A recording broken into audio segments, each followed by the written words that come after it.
Welcome back to the Allstate Sugar Bowl Prep Football Roundup. It's the 8 o'clock hour, so it's time for our Allstate Sugar Bowl interview of the week. We got a little LSU flair for you this week. We're going to have joining us on the program in just a few seconds, Doug Moreau. Doug, as you may know, is one of the members of the LSU Sports Radio Network broadcasting team. He does the color with Voice of the Tigers Chris Blair every Saturday night. You can catch him right here on the Big 870 WWL. For those of you who don't know, before he got into the broadcasting arena, Doug was actually a football player at LSU.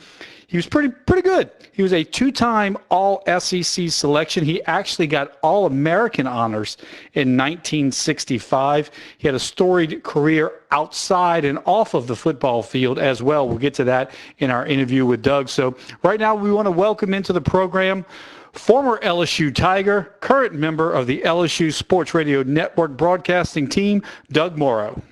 Doug, welcome into the program tonight. We're really glad to have you, man. Thank you, Brad. I appreciate being asked. I figured you must have gotten to the end of the line before you got to me. Oh, no, man. We're in week 7. We're in week 7 we're in week 8. We're in week 8, so you're not at the end of the line. We still got several weeks left to play. We got 10 weeks of regular season followed by 5 weeks of playoffs. So you're right in the middle, man. Well, I appreciate you including me. So, look, Doug, let's get started. Obviously, a storied career at LSU, SEC selection, All-American selection. In 1964, you wind up catching 4 touchdown passes that season. But I think probably most impressively to me is you pulled a little double duty because you were catching passes and double dutying and moonlighting as a kicker. And that year you actually kicked, at the time, an NCAA record of 13 field goals. You scored 73 of the Tigers' 115 regular season points. What was it like back then to have the opportunity to kind of have the best of both worlds, to catch touchdown passes and turn around and kick field goals and extra points? Well, first you have to realize we didn't throw the ball very much back in those days. That was the days of the I formation. We had just gone to the I formation. Southern Cal had been successful with it, and so Coach McClendon decided, well, let's try it and see how it works. And it did work well for us. We had good tailbacks and good fullbacks, and we had pretty good offensive linemen. So our offense consisted mainly of running I formation, power plays, every now and then a pass, but not too many of those. So it was a different day than what you see these days. Quarterbacks oftentimes blocked on running plays until our quarterbacks kept getting hurt, so they stopped making them block. But it was only because they kept getting hurt. So the whole idea of college offense was different back in those days. And likewise, place kicking, the year after I had the one season I had the 13 field goals, and then I had the one in the Sugar Bowl, which made 14. That record was quickly destroyed by the Gogolak brothers, who were soccer kickers. And that's the following year is the year when soccer came into style as the preferred way of place kicking. And immediately it swept away all of the straight-on kickers, which was the way that I learned. And it was a much better way to do it. It's much more accurate. What it did was to limit the kind of people who ended up being place kickers, because they were all soccer players when they were young kids.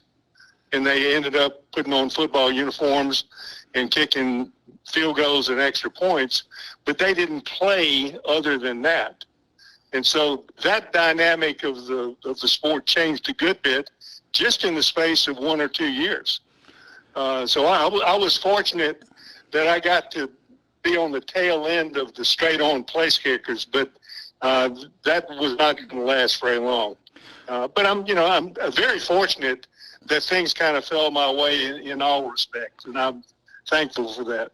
So, Doug, you mentioned it, right at about that time, the soccer players were getting, or pretty much being handed football pads and helmets and having the opportunity to kick. But growing up, you weren't really a soccer kid. So how was it that you actually got into kicking when you were at LSU?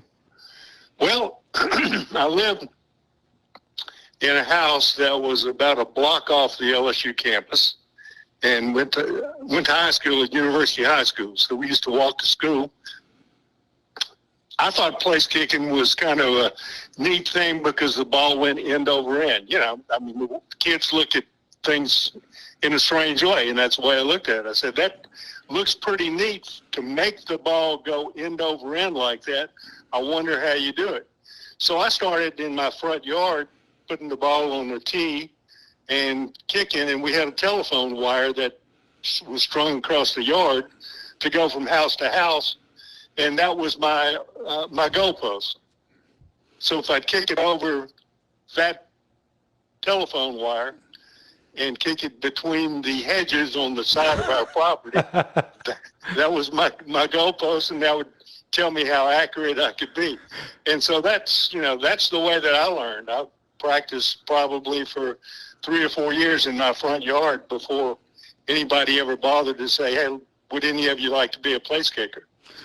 And then the rumor has it, freshman year, coach is looking for a kicker. You wound up raising your hand, and congratulations, it's your job, right?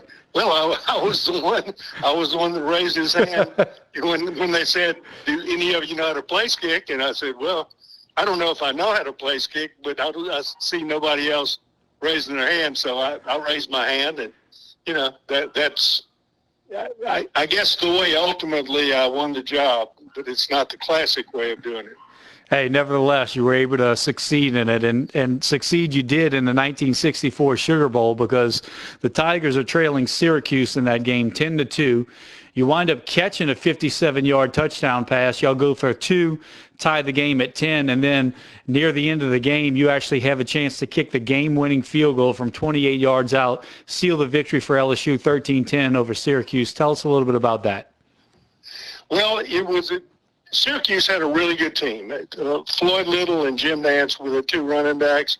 Ben Schwartzwalder was their coach. I know that name doesn't mean anything to you, but he was a well-known and well-respected coach in the East, and he was probably one of the most famous coaches back in those times. He was older towards the end of his career, but he was a very good coach.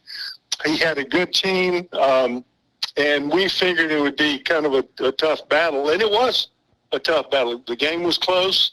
It was a typical college football game for the day, where there's a lot of running, there's a lot of blocking, there were some blocked kicks. There were all of the things that are kind of collateral to the game of football happened kind of during that game. And on top of that, I think it was one of the early games where there actually was interracial players in the contest. So Syracuse had several, and that back in those days, that was a big deal, because everything was segregated up until either that game or the previous Sugar Bowl. I think Pittsburgh and Georgia Tech or somebody played the first one where they had mixed races in the Sugar Bowl, but that broke the color barrier. And so ours was, I believe, the second game in it. To the players, it's not that big a deal. To the press, it's a big deal because, look, this is something that's never happened before. So that's one of the collateral issues that sprung up in the press about it. Didn't make any difference to the players. And it teaches you quickly that it doesn't make any difference what race it is. People have certain abilities, and they transfer those abilities to the game of football or basketball or whatever the sport is, and everybody kind of evens up. Very interesting historical fact there. Speaking of history, let's talk about this debate and set it straight. You see this all the time on social media, on Twitter. The debate about the best college football team ever. And I'm a little bit biased as a 3-time LSU grad. I'm sure you've got some bias as well. But, I mean, why is there any doubt that the 2019 LSU Tigers are not the best team ever in the history of college football? Well, the problem comes about when you try to define the word best. What does that mean? Because it means different things to different people. In my view, that team was as good as there has been in college football ever. But I haven't seen every game. I didn't see Jim Thorpe play. I have no idea, but I think he probably was pretty good. And I think there are thousands of other people who over the years have been pretty good. But from my perspective, I'm an LSU guy, and I watched that season unfold, and I saw some great play out of people who at the beginning of the year were good but not great, and as the season went along, they got to be great. And the greater they became, the more proud we were of them. And so we kind of have a vested interest in looking at them as the best team ever, and that's kind of the way I look at them. There's no way of measuring it, of course, but in my mind, that measure has already been made. It was a great season, and it was a fun season to watch. And I'm just fortunate to have a chance to have watched it. Hey, as you said, it was one great ride for the LSU Tigers and the football program, and then turning around and parlaying that to a women's national basketball title and then a College World Series again in the following years says a lot about the state of athletics and the actual University of LSU, doesn't it? Yeah, and the interest that people have in sports.